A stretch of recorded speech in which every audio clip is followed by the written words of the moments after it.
O conto a seguir foi lido especialmente aos que possuem alguma limitação à leitura, tais como os deficientes visuais, os dislexos, os idosos, entre outros.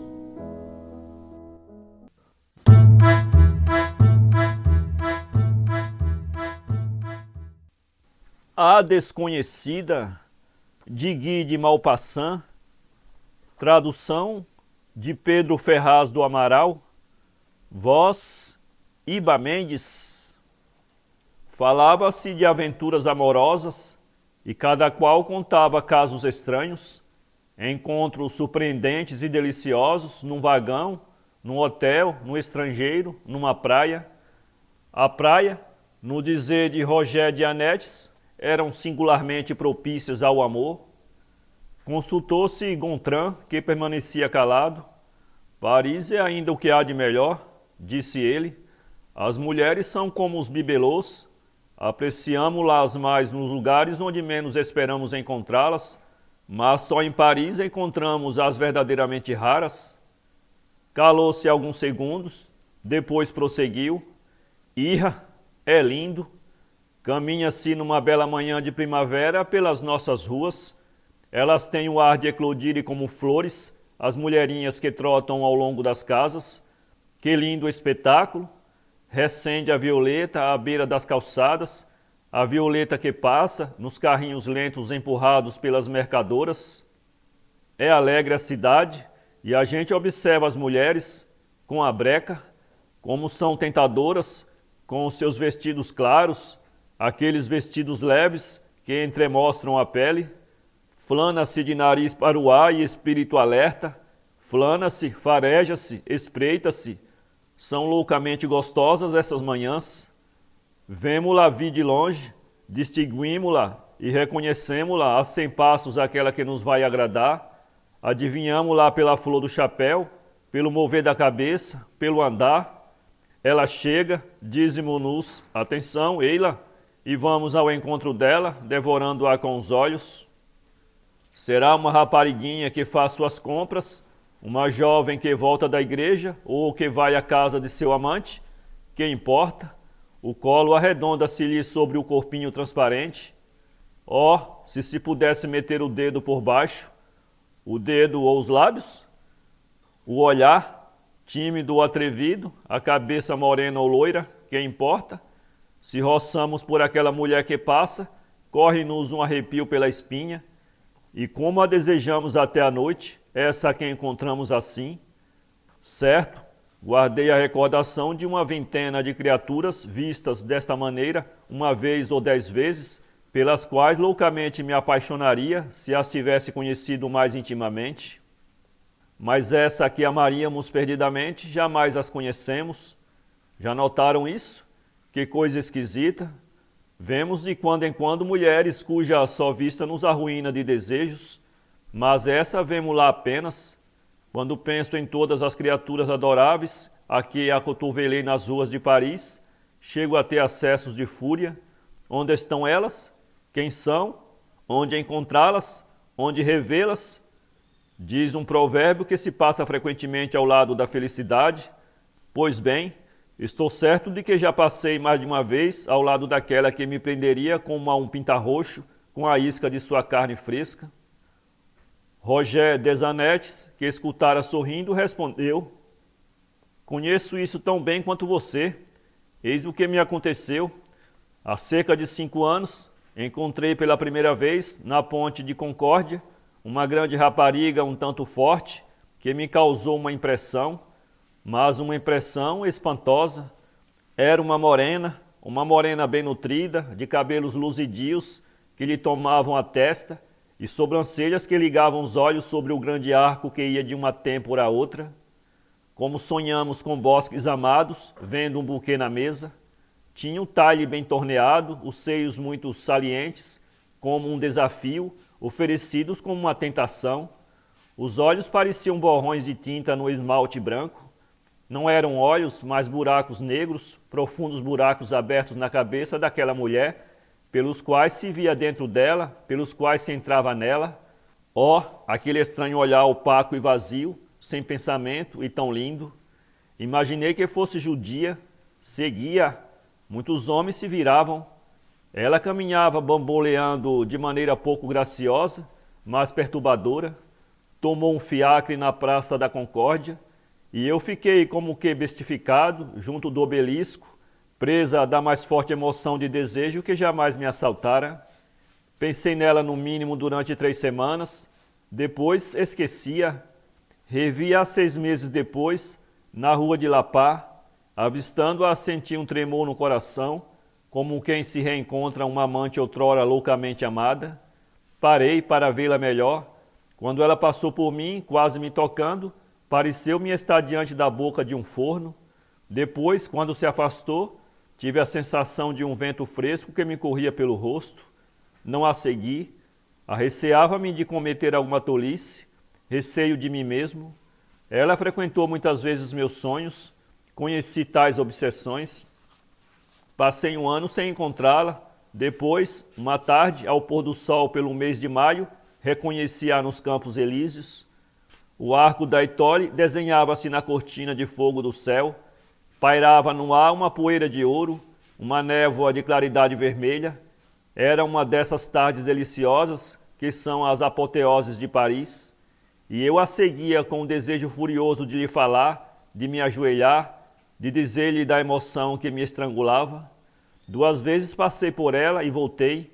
2 vezes experimentei de novo, cruzando com ela, aquela sensação de calor ardente que me acometera na rua de Lapá.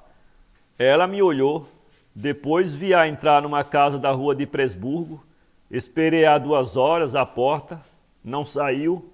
Decidi-me então a interrogar o porteiro. Fez como se não me compreendesse. Deve ser uma visita, disse ele, e passei ainda 8 meses sem revê-la. Ora, numa gela manhã de janeiro, sob um frio siberiano, eu seguia pelo Boulevard Malesherbes, correndo para me aquecer, quando numa esquina fui tão violentamente de encontro a uma mulher que ela deixou cair um pacotinho que trazia. Quis desculpar-me, era ela. Fiquei a princípio estupeficado, pávido. Depois, tendo-lhe entregue o objeto que ela trazia na mão, disse-lhe bruscamente: estou angustiado e encantado por lhe ter dado esse encontrão, senhora. Há mais de 2 meses que a conheço, que a admiro, que tenho o mais violento desejo de lhe ser apresentado, e ainda não cheguei a saber quem é a senhora, nem onde mora. Desculpe-me tais palavras, atribua-as a um apaixonado desejo de pertencer ao número daqueles que têm o direito de saudá-la. Semelhante sentimento não pode agradá-la, não? A senhora não me conhece. Sou o barão Roger de Anetes. Se informar, dir-lhe-ão que posso ser recebido. Se, porém, resistir ao meu pedido, fará de mim um homem infinitamente infeliz. Vamos, seja boa, proporcione-me, indique-me a maneira de vê-la. Ela me olhava fixamente com seu olhar estranho e morto, e sorrindo respondeu-me: dê-me seu endereço, irei à sua casa. Fiquei tão estupefato que isso deve ter transparecido. Todavia, não demoro em voltar de surpresas tais. Apressei-me em lhe dar um cartão que ela pôs em seu bolso num gesto rápido, de mão afeita a escamotear cartas. Tornando-me de novo atrevido, balbuciei: quando a verei? Ela hesitou, como se fizesse um cálculo complicado, procurando sem dúvida recordar-se, hora por hora, do emprego do seu tempo. Depois murmurou: domingo pela manhã, quer? Por certo que quero. E ela se foi, depois de me haver fitado, julgado, pesado, analisado com aquele olhar duro e vago, que parecia deixar-me qualquer coisa na pele, uma espécie de visbo, como se projetasse sobre as pessoas um desses líquidos espessos de que servem os povos para escurecer a água e imobilizar suas presas. Até o domingo, entreguei-me a terrível trabalho de espírito para adivinhar o que era aquela mulher e para fixar uma regra de conduta para com ela. Deveria pegá-la? Como? Decidi-me a comprar uma joia, uma linda joia, palavra, que coloquei em seu estojo, na lareira, e mal dormido fiquei a esperá-la. Ela chegou pelas 10 horas, muito calma, muito tranquila, e estendeu minha mão como se me conhecesse muito. Fi-la sentar, Desembaracei-a do chapéu, do véu, da pele, do regalo. Depois, com certo embaraço, comecei a me mostrar mais galante, pois não havia tempo a perder. Aliás, ela absolutamente não se fez de rogada. Não havíamos trocado 20 palavras e eu já começara a despí-la. Ela continuou sozinha esse difícil trabalho, que jamais consigo terminar. Aperto os cordões em nós indesatáveis, ao invés de desfazê-los. Emaranho, confundo, retardo tudo e perco a cabeça. Ó, meu caro amigo, conhece na vida momentos mais deliciosos do que esses, quando divisamos um pouco de longe, por discrição, para não afugentar esse pudor de avestruzes de todas as que para nós se despojam de todas as suas vestes rumorejantes, que caem enrodilhadas aos pés delas, uma após outra, e que há mais lindo também do que os movimentos delas, para se desprenderem daquelas suaves roupas, que vazias e moles tombam como se acabassem de ser feridas de morte? Como é soberba e impressionante a aparição da carne, dos braços nus e do colo, após a queda do corpete, e como é perturbadora a linha do corpo adivinhado sob o último véu. Mas eis que, de súbito, percebo uma coisa surpreendente, uma negra mancha entre os ombros, pois ela me virava as costas, uma grande mancha em relevo, muito negra. Aliás, eu prometera não olhar. Que seria? Eu não podia duvidar, e a lembrança do buço visível, das sobrancelhas unindo os olhos, daqueles baixos cabelos que a tocavam como um capacete, deveria ter me preparado para aquela surpresa. Todavia fiquei estupefato e bruscamente vítima de visões, reminiscências singulares. Pareceu-me que via uma das feiticeiras das 1001 noites, um daqueles seres perigosos e pérfidos que tem por missão arrastar os homens para abismos desconhecidos. Pensei em Salomão, fazendo a rainha de Sabá passar por sobre um espelho para se certificar de que ela não tinha pés de cabra.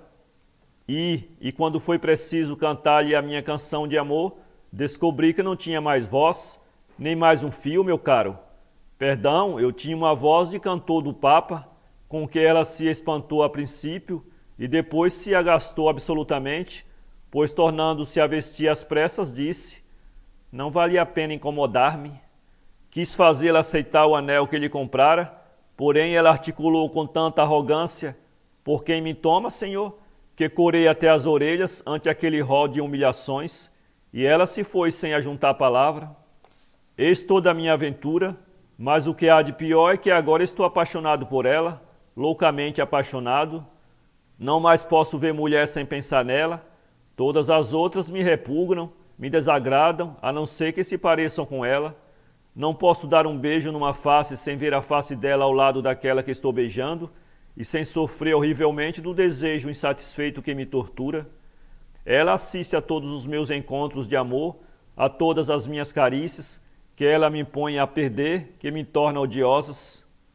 Ela está sempre lá, vestida ou nua, como a minha verdadeira amante.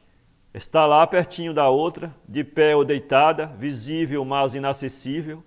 E eu creio agora que era mesmo uma mulher enfeitiçada que trazia nas espáduas um talismã misterioso. Quem será ela? Não o sei ainda. Encontrei-a mais 2 vezes. Saudei-a, não me respondeu, fingindo não me reconhecer. Quem será? Talvez uma asiática? Talvez uma judia do Oriente? Sim, uma judia. Entrou-me isto na cabeça. Mas por quê? Aí está. Por quê? Não o sei. Para ler este conto, acesse www.poeteiro.com